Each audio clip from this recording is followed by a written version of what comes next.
ભેંસલી ગામે ગત મોડી રાત્રે મેડિકલ સ્ટોરમાં ચોરીનો નિષ્ફળ પ્રયાસ કરાયો હતો। તસ્કરોની હાજરી મેડિકલ સ્ટોરમાં લાગેલા સીસીટીવી કેમેરામાં કેદ થવા પામી હતી। સીસીટીવી ફૂટેજના આધારે દહેજ પોલીસે વધુ તપાસ હાથ ધરી છે। સમગ્ર બનાવ અંગે મળતી વિગતો અનુસાર વાગરા તાલુકાના ભેંસલી ગામે આવેલ રાહત પાર્ક સ્થિત એક મેડિકલ સ્ટોરમાં તસ્કરોએ ચોરીનો નિષ્ફળ પ્રયાસ કર્યો હતો। ગત મોડી રાત્રે 5 જેટલા તસ્કરો ત્રાટક્યા હતા। તસ્કરોએ એક મેડિકલ સ્ટોરનું શટર તોડી અંદર પ્રવેશ કરી ચોરીનો નિષ્ફળ પ્રયાસ કર્યો હતો। જોકે મેડિકલ સ્ટોરમાં કામ કરતો વ્યક્તિ અંદર સૂતો હોય, જેથી તસ્કરો ચોરી કર્યા વિના જ ભાગી ગયા હતા। ચોરોની તમામ કરતૂત મેડિકલ સ્ટોરમાં લાગેલા સીસીટીવી કેમેરામાં કેદ થઈ ગઈ હતી। ઘટનાની જાણ કરવામાં આવતા જ દહેજ પોલીસે સીસીટીવી ફૂટેજના આધારે તપાસ હાથ ધરી છે।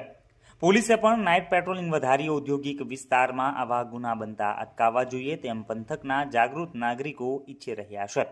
હાલ તો મેડિકલ સ્ટોરમાં સૂતેલા વ્યક્તિની હાજરીના કારણે ચોરી થતા અટકી ગઈ હતી।